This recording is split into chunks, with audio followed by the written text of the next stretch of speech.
Aloha and welcome to Island Connections. I'm Ibrahim Aude. Palestine, the road to liberation. And to discuss this topic, we have from Palestine, Professor Ilan Pappé. He's a historian at the University of Exeter and the director of the European Center for Palestine Studies at that university. He's the author of multiple books. I have here a couple of them: The Ethnic Cleansing of Palestine, which is 2006 and 2007, One World Publishing. The Biggest Prison on Earth, A History of the Occupied Territories. I think it is 2018 or 2017. You can correct me, Ilan. And with us also from Seattle, Ramzy Baroud. He's a journalist and internationally syndicated columnist, and he is the editor since 1999 of the Palestinian Chronicle. And he's also an Arab American, just like me. He's Palestinian. I am originally Palestinian as well, Arab American. So the last earth again here. So we shall start. You have been collaborating on a new book, Our Vision for Liberation. And it's about activists and intellectuals speaking about that particular vision. And so, in fact, that's what prompted this Island Connections program. So we would like to put it in context. So if Ilan perhaps would begin by talking about what prompted that and what context was it that allowed you folks to think about those kinds of issues. Go ahead. Yes, definitely. What Ramzy and I had in mind was that there was a history, an impressive history of resistance, of steadfastness, of commitment, of Palestinians and non-Palestinians who work for the Palestine cause that sometimes is forgotten because of the reality on the ground. There is always a sense in recent years of dismay, of a sense of despair because of the military balance of power, the position of the governments in the West in particular towards the Palestine question, the disunity, the political disunity on the Palestinian side, and more than anything else, the ongoing brutality, occupation, oppression, and so on. And we felt that within all these kinds of understandable emotions of despair, there is a tendency to forget what has already been achieved. And here I speak for myself. I think but I'm sure Ramzy will concur.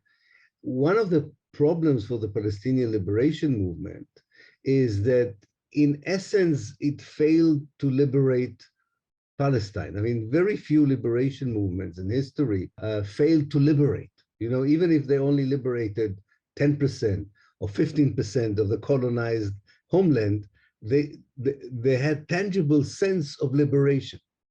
The Palestinian cause is a bit different because of the immense coalition that they are facing. It began with Britain and the Christian world supporting the idea that Jews have the right to colonize Palestine, replaced later by the United States and its allies supporting Israel, arming it to the teeth and making sure that it is protected, even when there was some solidarity in the Arab world that might have helped the Palestinians.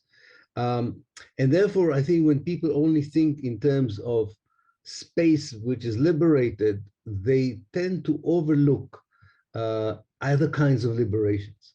And I think this book is about these other kinds of liberations, of people who in their own lives, through their own life story, you can see what liberation means, what they have achieved so far, and that is one part of the story, and what kind of inspiration they would leave for the generations to come to continue in the same vein. So in this respect, I think it's very important to understand that the struggle is an ongoing struggle, a vibrant struggle, a very humane struggle, and there are aspects of the struggle that are being forgotten, you know, achievements in science, in culture, in cinema, different generations, women and men, and so on. We didn't depoliticize the genealogy of resistance, but we diversified it. We really gave it a far thicker description and a much more expanded kind of understanding of what it entails. So this really motivated, and I will finish my bit here by saying that as we already were reaching really the final stages, so we have a clear idea of what input people have given us, we're not disappointed. We're far from being disappointed. I mean, as much as we knew many of the people we asked to contribute, I don't think we knew everything about what they did. And we enjoyed so much also reading their more broader context in which they analyzed the struggles in the different fields, different walks of life, and so on. I think it's a very important book in the sense that it gives you a stockpiling. You know, you kind of take stock and you look at what has been achieved, and you discover that very much has been achieved. As I say, if you are willing to liberate yourself from conventional way of assessing success and failure of liberation movements. Thank you for this. And you were steeped in that history of that part of the world in terms of research. The Making of the Arab-Israeli Conflict is one of those other books that you have, and the role of Britain and the rest of it. Ramzy, you know, we talked about books, but you also have a book about Jenin. I just wanted to mention that. And in fact, I read it before it was published. Someone sent me the draft. I don't know why and how. So I read it before, you know, it was published. So it was a great book as well. So on the same matter, you know, the context and, you know, your idea about like why you have collaborated with Ilan about the book, right. You know, Vision for Liberation. Absolutely. Just a side note to say that Ilan is a friend, but also was my supervisor for my PhD at the University of Exeter, and also a teacher of mine. I've learned so much from him, and for me, it's been really a great honor to be able to go through this undertaking to get together. And it's really been such an exciting process, in the sense that, at least for me, it was an outcome, where this project was an outcome of certain frustrations I've had. Not just with the way that we understand what is, you know, the reality in Palestine, and the fact that we are kind of reaching this point where it seems that we are at this, you know, in this state of arrested development. We are, you know, things seems to be moving forward, but we are still going nowhere. And we have been urging our so-called President Mahmoud Abbas to carry on, you know, the democratic elections for the millionth time, and nothing has happened. So it seems that this is it. This is what the Palestinian people are capable of doing at this historical juncture. We are a factional society. Our story has been reduced to that of Hamas versus Fatah, Gaza versus the West Bank, Mahmoud Abbas versus everybody else. And it is just this kind of deep frustration that got me thinking and wanting to do something aside from urging, you know, Palestinian movements, you know, through my writings and talks and so forth, to unify their ranks, to remember that there's a greater challenge at hand, and so forth and so on, to doing something entirely different, non-factional, something that is able to explore the intellectual and cultural and artistic wealth of Palestinian society. Now, this is something that I've been saying everywhere I go. You know, I get asked this question. So Ramzy, you know, where is your Palestinian Gandhi? You know, or where's, you know, how come Palestinians are throwing rockets in Israel? How come Palestinians are not united and they don't speak in one voice? And the typical answer I have been constantly trying to offer, which with time became insufficient, is that we don't have a single Gandhi. We have thousands of Palestinian Gandhis in Israeli prisons. Palestinians are fighting in every possible way, and so forth and so on. But at the end of, and also the typical answer of, you know, every national liberation movement in the world, from South Africa to Algeria to Vietnam, has always had deep divisions. In fact, at times their own civil wars. We are not the exceptions. But this kind of defensiveness at the end of the day, you know, was not really delivering, was not, it's like you are saying, constantly trying to define ourselves in negation. We are not what you think we are. You know, we are not terrorists. We're not trying to throw Israel to the sea. We are so forth and so on. And it is stifling, and it's bothering, and it's unproductive. So the idea came here where, you know, Ilan has written a great deal about decolonization and has participated in numerous conferences and had many interventions regarding the issue of decolonization. And I've been talking about liberation in the classical sense. I've been urging that we need to move, you know, beyond this language of a peace process and land for peace formula and painful compromises and all this Oslo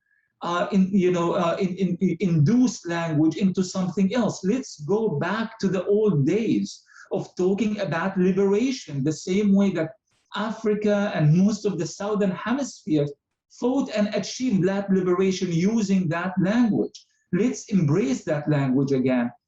But then, and sorry if I'm taking more than my fair share of time here, but the end result was, why don't we bring Palestinian intellectuals to speak about their share of that liberation? Liberation is not about speeches.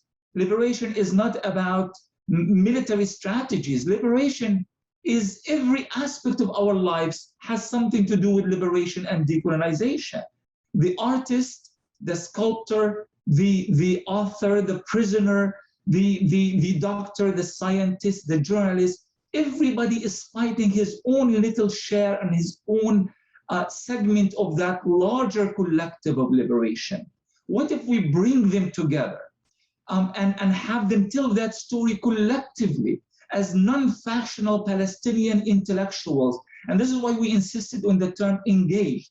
These are not Palestinians who are writing from Starbucks. These are not Palestinians who are theorizing about various issues from distant places. These are Palestinians who are fighting the real fight in their own field on a daily basis. And let's imagine what that vision is going to sound and feel and read like.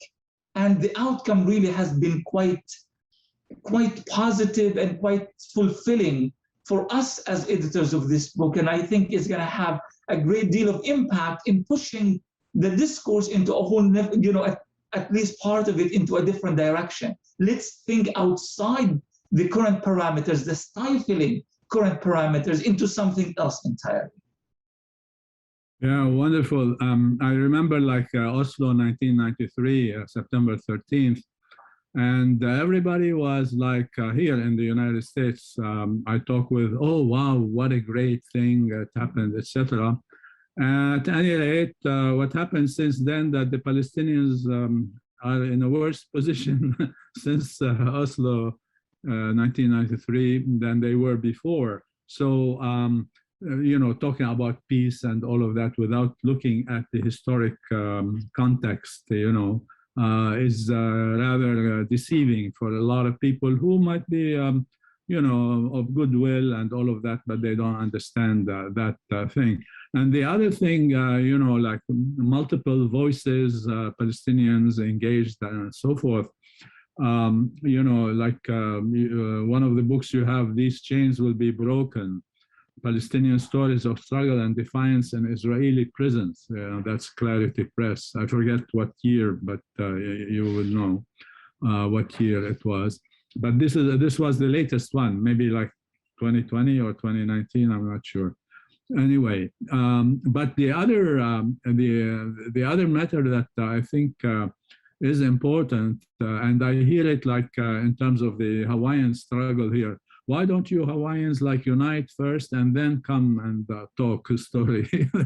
I mean, they don't understand the history of struggle worldwide, you know, from the Russian Revolution to the Chinese to the American. You know, half of the Americans, quote unquote, were with the British against you know, independence. So anyway, so that's it's good to like debunk those kinds of things, and you folks have been doing that. In my classes on the Middle East, you know, my students have read a number of things, including I insist that they read The Ethnic Cleansing of Palestine, because if they don't, then they wouldn't understand anything. It would be like Israel versus Palestine and this and that, and, you know, Zionism, anti-Semitism, you know, and the rest of it. Anyway, so Ilan, you have spoken a lot, and you have collaborated with Ramzy also about a lot of engagements, you know, speaking engagements, etc. So could you give us, you know, some kind of, you know, idea about the audiences that you deal with, and how might they receive that? Is it like preaching to the choir, as they say, or is it like, you know, going in front and confronting people in a sense, you know, I mean, intellectually, of course, and so forth. So some of that, perhaps. Yeah. No, Ibrahim, I think you bring up a very important point. That many of us, when we do webinars or before COVID-19, do seminars, we usually preach to the choir. We usually have a captive audience, which also has its importance, because I think activists around the world needs to be encouraged, needs to be informed. Many of them might have questions that we can help answer from our knowledge, from our experience. So I'm not underrating the importance of talking to your to group of activists, or for people who are already more or less are within this realm of the international solidarity movement with the Palestinians. But I think there, and Ramzy would tell me what he thinks about it, but I think that we have two other audiences in mind. One is trying to get to more mainstream audience.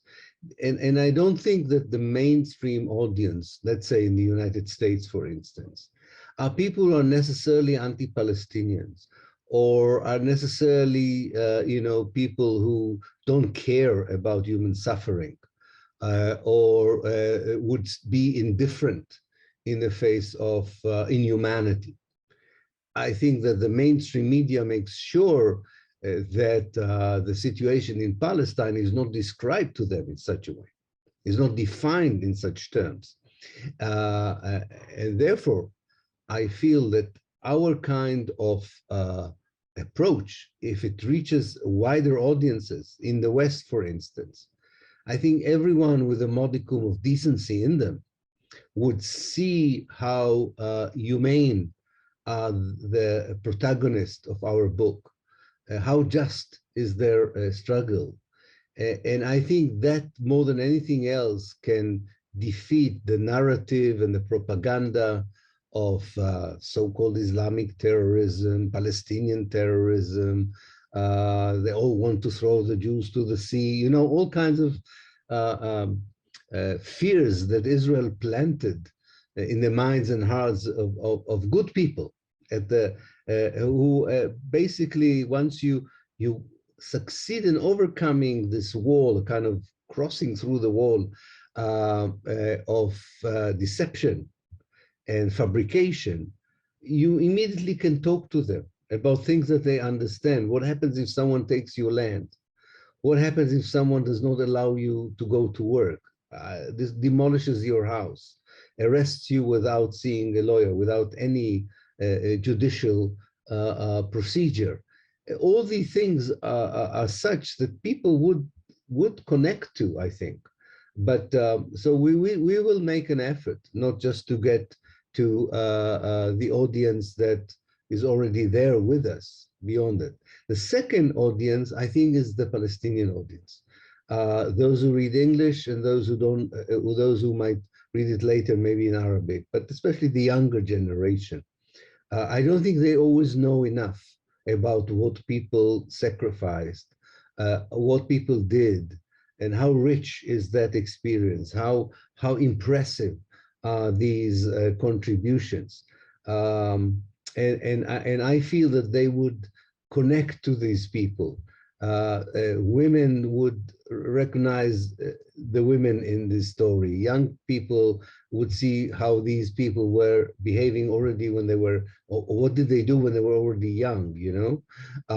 And then, of course, if you are a filmmaker in the making, or you're just an early career academic or scientist or so on, you have here a model of people who never gave up their professional interest in whatever field they were working in, and how they combined it with the struggle for Palestine. So I think that you are absolutely right, Ibrahim. We all the time need to think of expanding the audiences.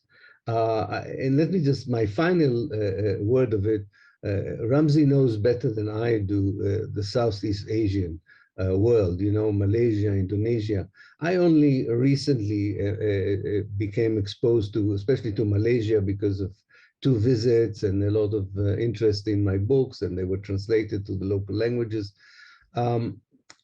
Even there, I think, in the Muslim community, where you would say, you know, there's a basic solidarity because of Islam and so on, there's a lot of ignorance. There's a lot of Christian fundamentalists working in these places as well, you know, using Islamophobia and in order to create this kind of support for Israel.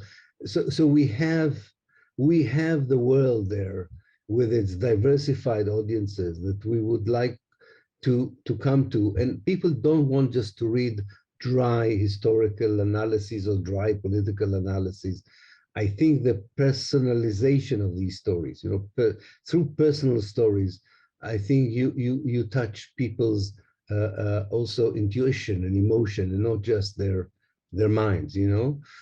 So I feel very encouraged by the book, also in those terms that you were asking about, Ibrahim, as something that can help expand the audiences around the world of people who should know about Palestine and can do something about Palestine.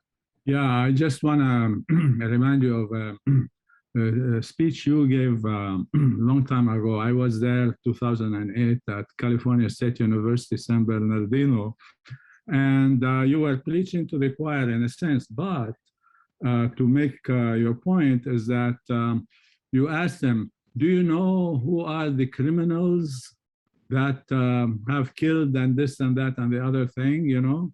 And hardly anybody knew anyone, you know, including me. I didn't know the name of this officer or that officer. So that is important to do. Another thing I watched for you with someone from Al Jazeera talking about the second audience, who's not like, you know, maybe half with, half against Zionism. It was a very good debate. I watched it, you know, on YouTube. That shows that you can really engage with that second audience who might totally or partially be against the Palestinian liberation and independence. So these are important points to make. The other thing, like when Ramzi was here, in 2018, October 2018, I remember Ramzi.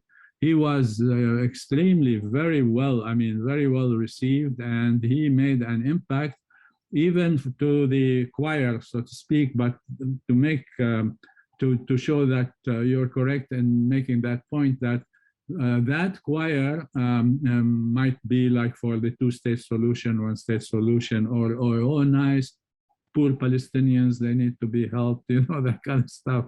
And then when you give them the information, there would be some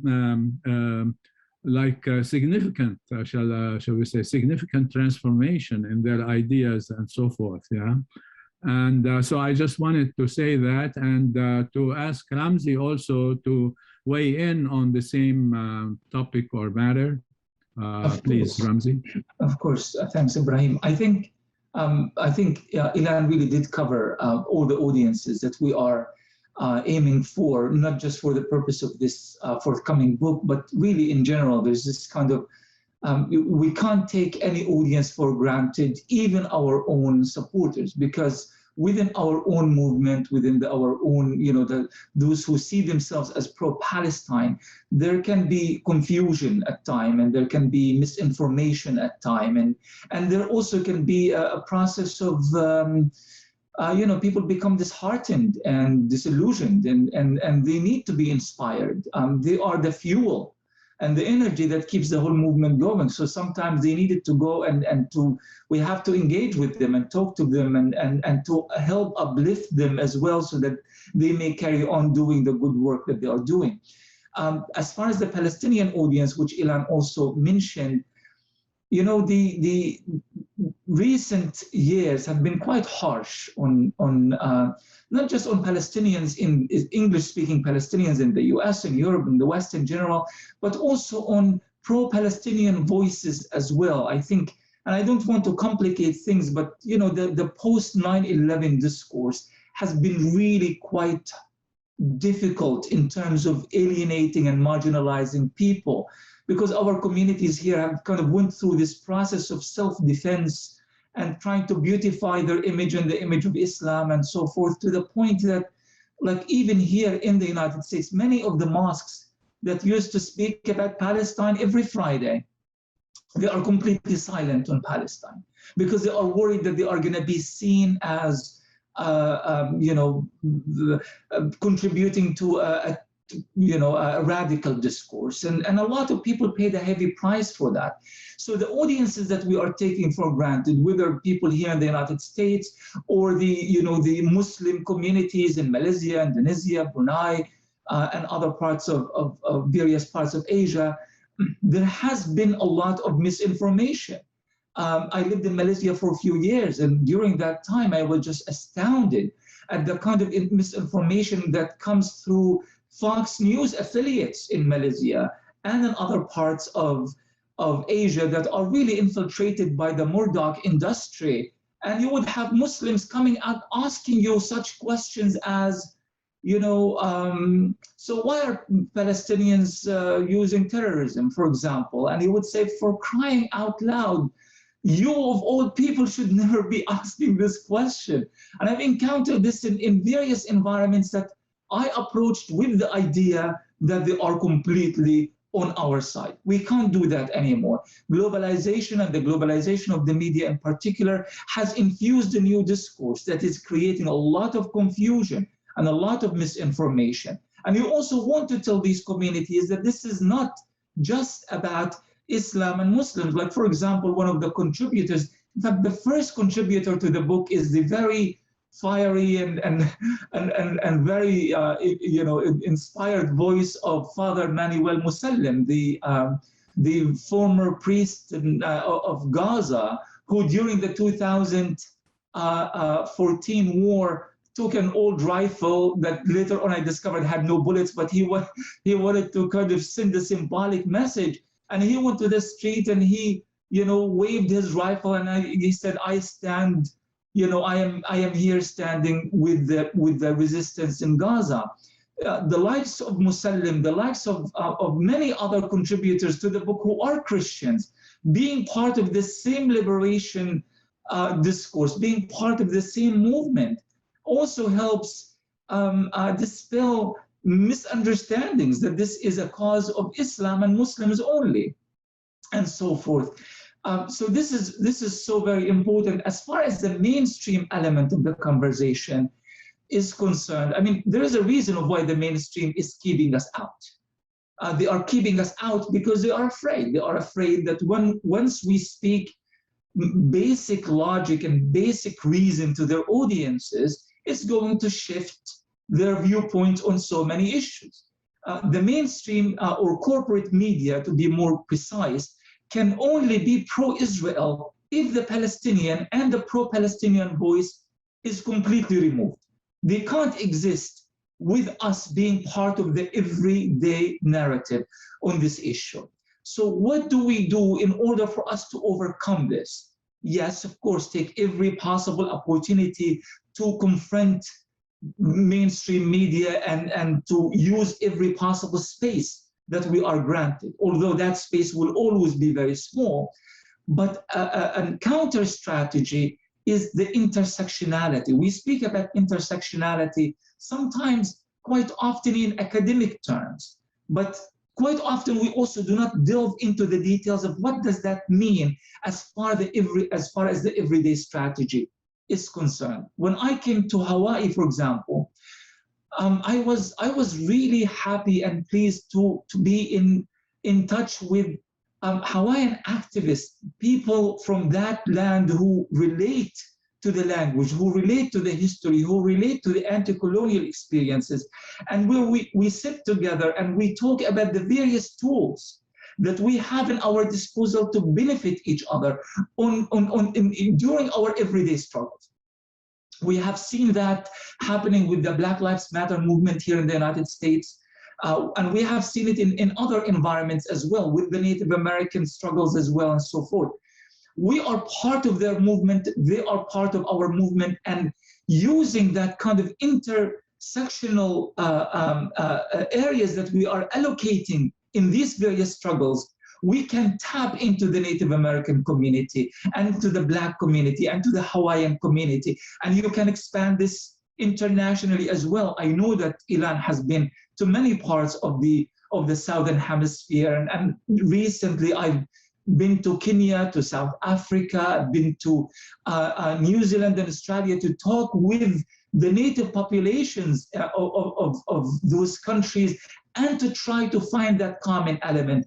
I think intersectionality is one of our most successful strategies to overcome the obstacles that were erected before us by mainstream media. And we intend to use this in the promotion of this book, to help to use this book as a way to build stronger intersectional movements and to connect with more and more marginalized, oppressed groups all over the world. Yeah, in fact, this semester I did two consecutive, this is the second consecutive program on Palestine because of the importance of it, and then what has been happening in terms of the struggle in Palestine. The first one for this semester, I called it the Palestinian May Uprising and the BDS. So I wanted to connect like that kind of struggle of BDS with the May Uprising, Jerusalem, and the rest of it. So, and then the Sword of Jerusalem, etc. So we talked about that last month. So actually, last month we, recorded it, and then it was the second Friday of September that was shown on the educational TV, through the University of Hawaii.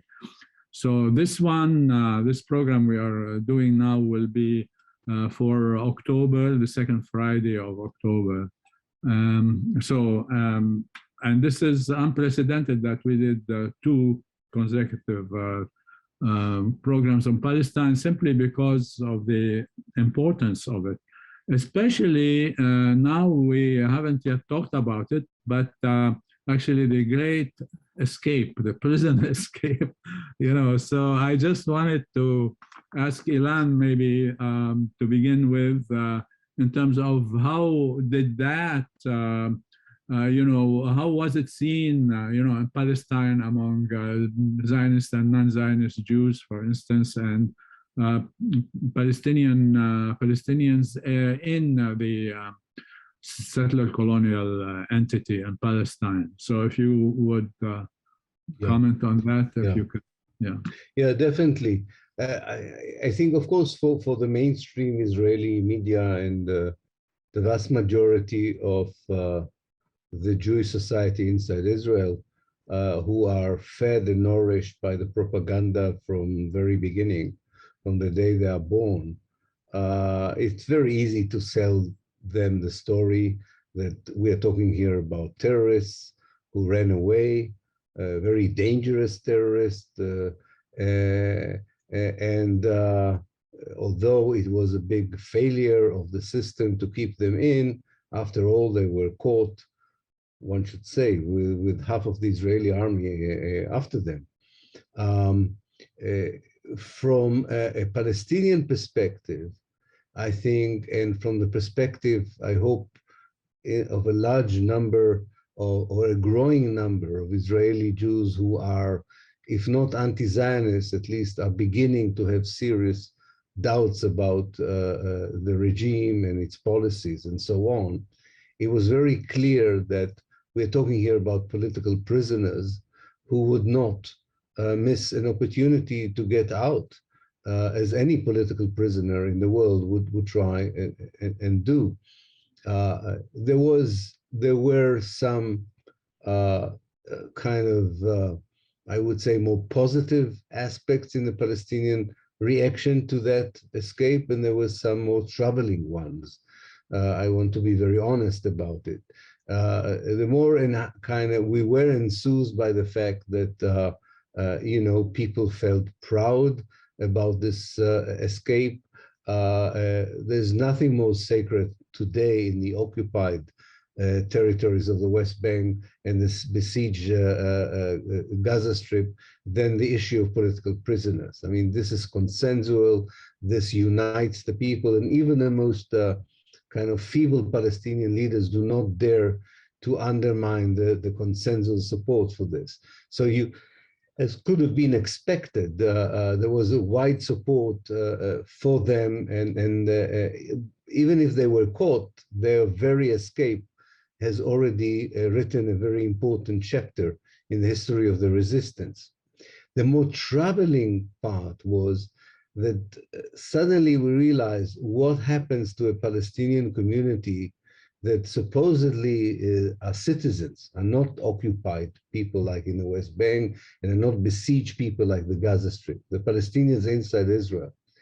I think people did not realize under what system of fear and intimidation they live. And that's why some of them refused to help. And some of them could have done much more. One should never generalize, but it created for a moment a certain unpleasantness, if you want, because we know that they approached Palestinians inside with the hope of help, and some of them did not help them out of fear, out of sheer fear of what would happen to them.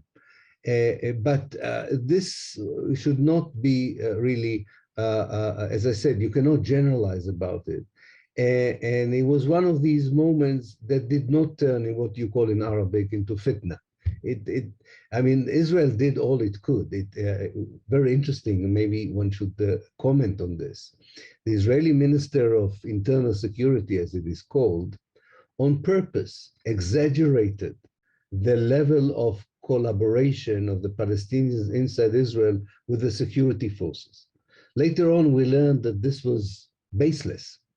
But of course, he did it because he thought this is the best way of creating divide and rule policy. And that actually helped the situation. It was so absurd. It was so easy to see that it was a propaganda lie that it helped to heal the momentary kind of friction between the two communities, and there was a far more united approach. their bravery in escaping, I think, brought to the fore again the issue of political prisoners. And we need to exploit it when we talk to the world. I don't think enough people in the world understand that almost every Palestinian in the West Bank and the Gaza Strip went through this process for a short time, for a long time, for throwing a stone, for failing to pay a ticket, a speeding ticket. I don't think the world realizes the purpose of this system of imprisonment that is meant to create collaboration at the highest level, meant to send the message that your oppressor is brutal, can do with you whatever it wants. And there's a whole brutal, callous logic behind this prison system. And some of it came out in a way that I think was important. So I don't think it's over. I don't think this episode is over just because these 6 brave people were caught. I think this is something that would continue. And I'm not surprised, and with this I would end, that immediately after they were caught, President Abbas, that anyway does not enjoy high support among Palestinians, according to a survey that Khalil Shikaki conducted after the escape, has even lost many more points, because this is really something, that's the litmus paper. You know, that's now one of the litmus paper, which says, okay, you sometimes have to collaborate, sometimes you have to be afraid. Nobody judges other people's for their bravery and so on, but there is a limit. There's a limit. There's something that you cannot touch. So I think, you know, despite the despair that people and sadness that people felt that they were caught, I think it also wrote an important chapter in that history. Yeah, actually, Israelis and sedition or fitna among Palestinians is a long history. You know more about it than I do because you live there. And you still visit for many months each year. And the interesting part about that, as I remember, they said that one Arab policeman from the Zaghaira family, he's the one who told on, a couple of the first prisoners, the first 2 prisoners. And then the Zaghaira family came out and said, we don't have a policeman working with the Israelis. And the name, the badge was a different name. It was like... No, it was a Jewish name. It was a Jewish name. Yeah, it was a Jewish name. policeman. Yeah, it was a Jewish policeman. Yeah. So you see all that baloney, they are masters at Hasbara, I think. So sedition has been going on for a long time there. But actually, I wanted to ask Ramzy, because you had this book about the chains will be broken. How did you look at the Great Escape, perhaps we can call it, and its impacts on the Palestinian National Authority, who collaborates with the Israeli state, or the settler colonial state in Palestine, they tell on Palestinian activists so that the Israelis will come and or the Israeli offense force comes and nabs them, so to speak. And then if you would also talk about, in this context, the killing of Nizar Banat to show the relationship between the Israeli authorities and the Palestinian Authority with their security forces trained by General Dayton of the US, Yeah. Right. It's interesting that, when I looked at the names of the 6 who escaped, 5 were members of the Islamic Jihad, and 1 is a member or the head of Al-Aqsa Martyrs Brigades, which is the armed group of the Fatah movement. This is the Fatah movement that Mahmoud Abbas is the head of. And the other interesting thing is the fact that I've actually, I've known the Zubaydi family. I've known them well because I conducted various interviews with them in 2002 when Israel invaded the Jenin refugee camp in the West Bank in April 2002, killing scores of people and wounding hundreds, and in the process also demolishing most of the camp at the time and pushing thousands of people out. I spoke to Zakaria Zubaydi's sister, Kawthar, at the time. She was 20 years old then. And when Zakaria escaped, I knew that I spoke to him at one point, and we did in fact speak over the phone at the time, but he was wanted at the time, and we couldn't really manage to do a full interview, so it was never published with the book Searching Jenin, which you mentioned earlier, Ibrahim. But then I thought, okay, there has to be something published about the Zubaydi family, and indeed I went back to the book, and Kawthar turned out to be his sister. So I wrote a story about it. My weekly column for this week was about the unfinished wars of Zakaria Zubaydi. He was in his early 20s at the time. And I remember Kawthar telling me, and that's also written in the book, how their mother, Samira, who was 51 years old at the time, she was shot and killed by an Israeli sniper while looking out of the balcony of her house in Jenin. That was in March 2002. She was shot twice in the heart, and she turns around, she falls on her knees, and they shoot her a third time in the back. Now, this is, and I know because of time, I don't have a lot of time to explain the details, but it's quite interesting because at the time, the Zubaydis were involved in a theater group that involved Israeli progressive leftist, anti-Zionist Jews, and the Zubaydi families, including Zakaria, who was a child actor at the time, and few others. Well, the Intifada happened. All of these child actors carried weapons. 4 of the main groups, the theater's 5 actors, 4 of them were killed by Israel. Zakaria was the only survivor. Zakaria's brother Taha was also killed in April, a month after his mother was killed. And then Zakaria carried his Kalashnikov and he went to the street and he became wanted by Israel throughout these years. He was imprisoned by Israel, but he was also imprisoned by the Palestinian Authority. And that is really the dichotomy here, is that you have a generation, forget about Hamas and the Islamic Jihad and the socialists and the various anti-Mahmoud Abbas groups.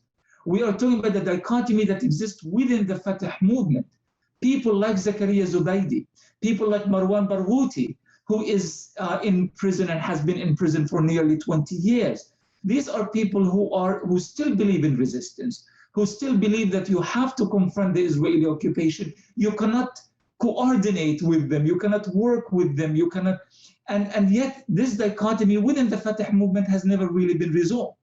And I think perhaps, or maybe it's something I want to believe in, that this situation with Zakaria Zubaydi, the humiliation, the severe beating, the physical abuse that happened, might have actually even widened the rift within the Fatah movement even further. And that proves the point that was made earlier by Ilan when he said the recent poll shows that Abbas's popularity has sunk even more. Well, it's actually 80% of the Palestinian people want Mahmoud Abbas to leave.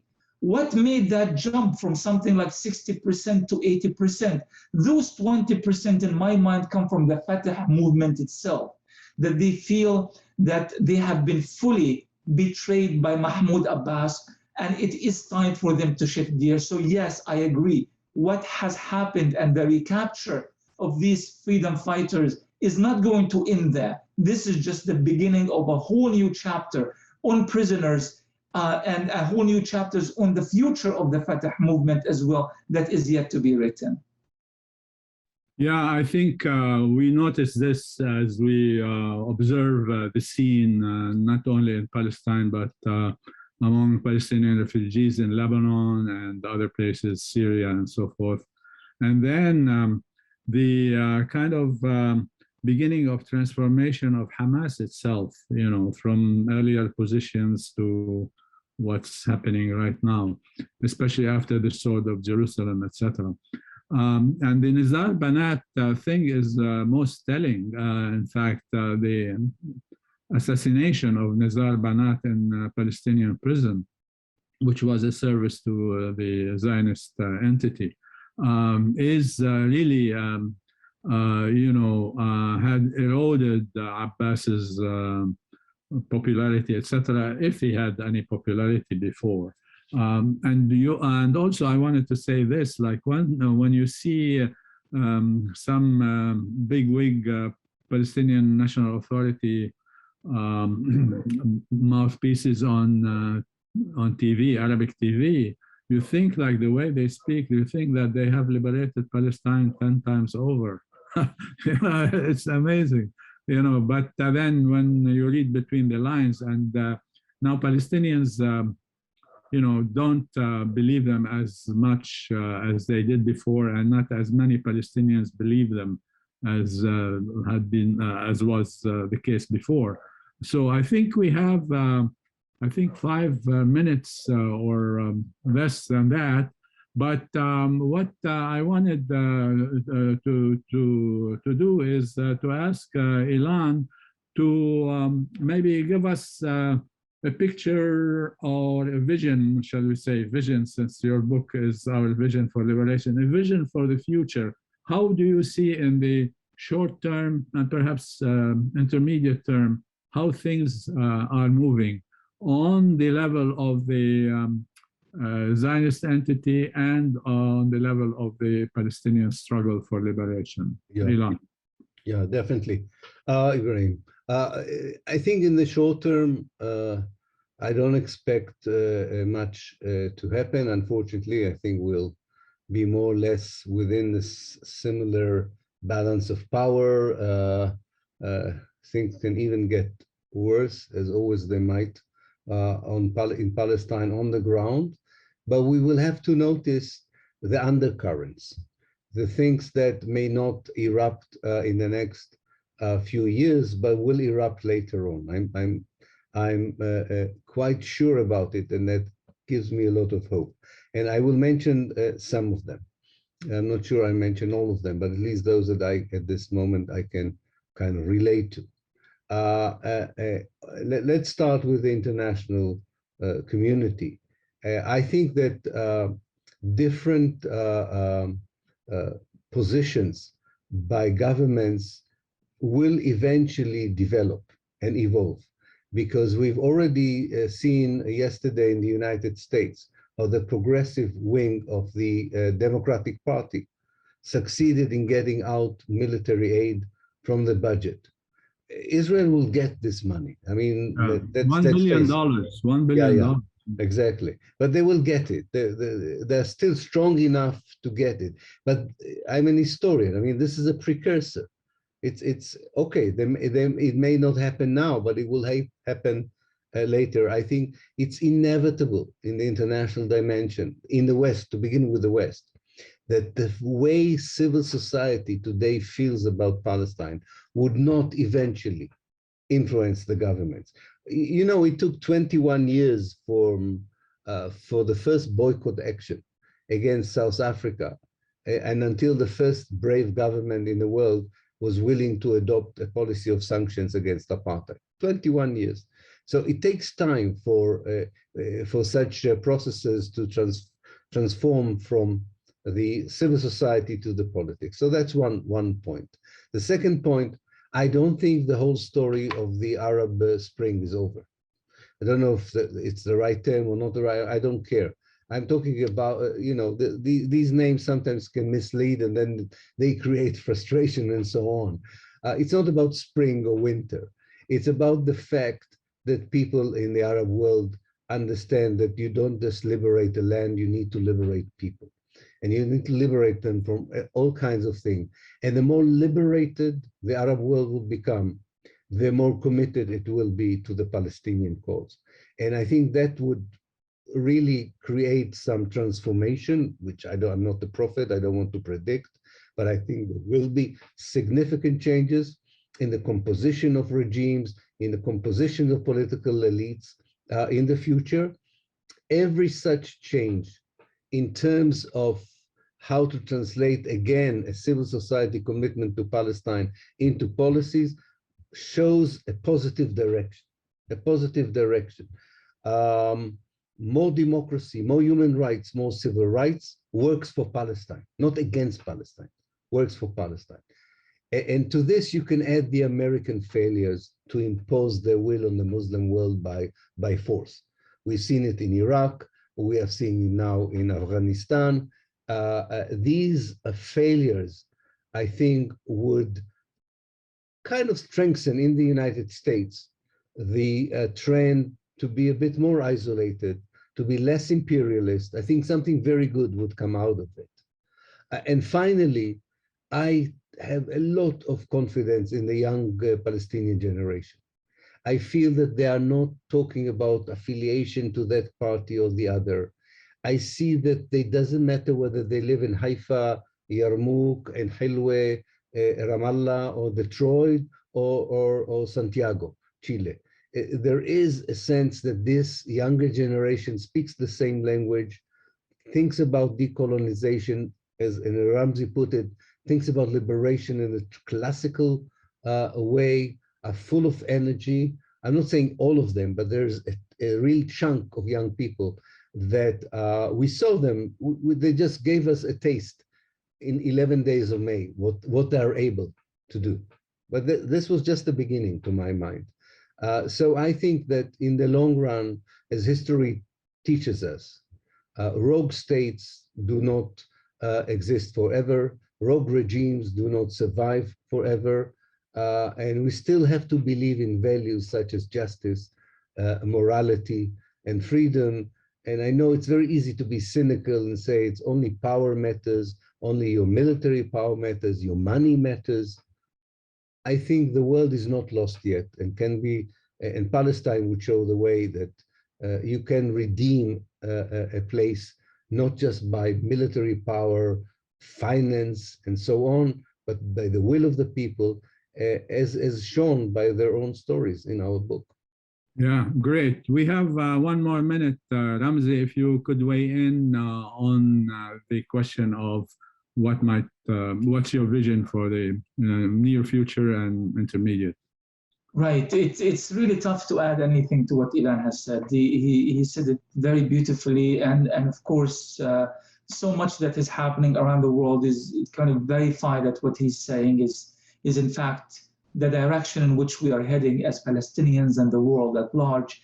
Just 2 very quick things I want to say: that the rise of the pro-solidarity movement around the world, the changing conversation on Palestine, the fact that there are more and more spaces are opening for that conversation to be had, and a lot more is really going to play a major role in empowering the Palestinian people in this struggle. And as Palestinians, this is what we need to do. We need to find the common ground. It's not about let's be united. That's not the issue for me. The issue is we need to find that common language that unify us wherever we are in the world, regardless of our background, ideology, politics, gender, class, and so forth. We need to find that common ground. And once we do, then we will collectively have that vision of liberation translated to a reality on the ground. And this is what we are hoping for at the moment. Yeah, I have a lot of other questions. Perhaps that would be for another episode, hopefully shortly, maybe sometimes early next semester. So we're flat out of time. As we say, mahalo nui loa. Thank you, Ilan. Thank you, Ramzy. And see you next month. Aloha.